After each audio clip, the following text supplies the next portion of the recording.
All right, you guys. So you guys already know that I had my gallbladder removed. It was an emergency surgery, and we already know that having your gallbladder removed is not for the faint at heart. Okay, it was the worst experience I have ever had in my whole entire life, and I done been pregnant, and I want to say that this is basically worse than labor pains. It was worse than labor pains. I went into it started Friday. I wasn't feeling well. Tried to relieve it, still wasn't going away. Every time I would eat something, it would get worse. The next day, Saturday, woke up, pain, took something, it went away. Went to lunch brunch with a friend. Came home, was back in pain, and I took something else, and then I didn't kind of really eat for the rest of the night because I'm just like something is triggering me, not having it. So then Sunday I woke up, I was okay, because I really don't eat when I get ready to go to work. I was okay, drank a little something, stomach hurt a little bit, took something, went to went to bed, woke up like 3 o'clock in the morning. Monday morning, was in excruciating pain. Took two Tylenols, two Motrins, and by the time I woke up, it was 10 a.m. I went on my work thing, scheduled it to like 5 p.m. to go to work. I was like, maybe it's a little something. Maybe I got some kidney stones. Maybe I just need some pills to antibiotics or something to just go ahead and pass it, right? So went to urgent care, came back. That man came back from the ultrasound, was like, ma'am, um, your white blood cells is high. You had an infection. You need to go to the hospital because you have gallbladder. You have gallstones, and they're about 14 meters. I'm sorry, excuse me. I was like, can I plan? I said, because, I got a lot going on at home, and I'm a caregiver to my husband, and I'm trying to. That man looked at me and said, ma'am, find somebody else to do it. I was like, I said, like right now? He was like, right now. He said, we can get an emergency to bring you over, or you can get somebody to take you. I was like, I got my car. He was like, ma'am, you need to go to the hospital now. Because if it's an infection in your gallbladder, it doesn't need to spread. You need to go to the hospital. My numbers was really bad. Um, Everything shows that my body had an infection, and my kidneys, everything was just kind of just out of whack. And the signs was like, ma'am, take your black self to the hospital. So I was like, okay, let me call my father and all of me. I said, give me a minute. I'm gonna work it out. And my father-in-law came and got me, took me to the hospital. Um, I did not know that the urgent care called the hospital. It was like, I need to be evaluated in the ER for possible surgery. Okay, so I don't know what was going on with Lexington. Let me say Lexington ER sucked. Let me tell you, had me in there for 12 hours in excruciating pain. Excruciating. They gave me pain pills when I left urgent care to go to Lexington, and I was fine when I got there. But as the medicine started to wear off, it got worse. And then I started noticing, like, I would eat something a little small, something, my pain will enhance on a to 10. So I couldn't eat, I couldn't drink without me going into an excruciating attack or a fit. So um, I was like, they was like, have you ever had? It's like, I've never had this before. This is the first time it ever happened to me. I've never had this before. And once I got to the back, they prepped me, gave me some medicine. I was fine for like maybe 4 hours.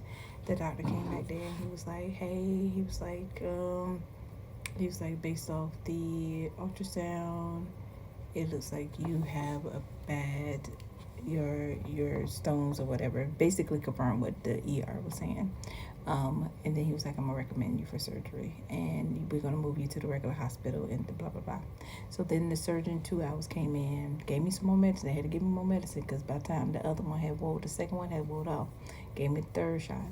Um, the surgeon came down, and he was like, hey, you exhibit all the stuff, you exhibit all the signs of, having gallstones or whatever. I think the previous one said that he did not see that it was going into the duct. the bowels was not going into the duct, so he didn't see that it was any issues or whatever. But the surgeon that came in was like, hey, you exhibit the signs of gallstones, and the pain, where the pain is, that's it. But we don't see any fluids or fluids. What did he say? He didn't see any fluids, and we see that you got an infection. Because of the infection was so high, and I had infection numbers in my white blood, and also in other numbers where you can see where there was an infection affecting other organs in my body. The guy, he wanted to check my other, so I had to do a CT scan with dye. I had to swallow it to do the ingestive type of dye. So we did that, and while I was waiting for that took about an hour, because it took an hour to get it into your system. Another hour, they moved me up to the hospital room, and the nurse was like, "What are you?" She's like, "You heard your gallbladder acting up." And she's like, one of the nurses said, "Do you know what they're gonna do?" I was like, "We're waiting on them to confirm if they're gonna just take the gallbladder, or they're gonna remove the stones. What's gonna be what, or if it's something else."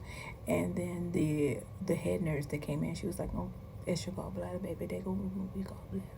So I give them a minute. I'm just waiting for the confirmation, and not even 10 minutes. Her prepping me. She was like, "We going downstairs in 10 minutes. You gonna have your surgery." It's like, I say right now. She's like, right now. She was like, "Yeah, we're gonna go ahead and have to prep you." And she had just gave me some more medicine, so I was already loopy by the time I got down there. So I was just like, ooh.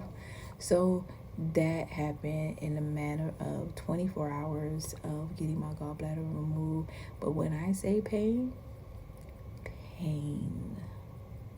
pain that is unbearable, pain that shot from here to all the way down here to my navel to the back of my body. My back was, it was like somebody taking something. It was like ripping me to pieces on the inside.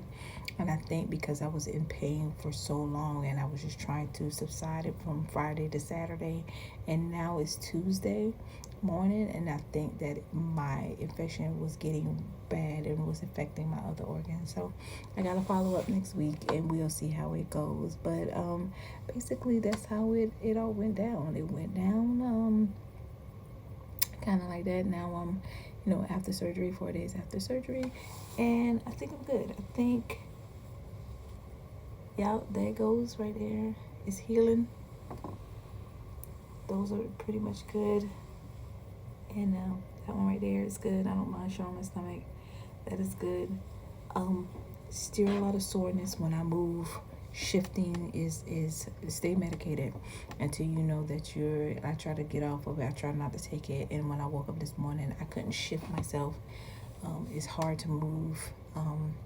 I've been walking. I'm trying to keep walking to not get any blood clots or anything, because my blood clot thing was very, very high.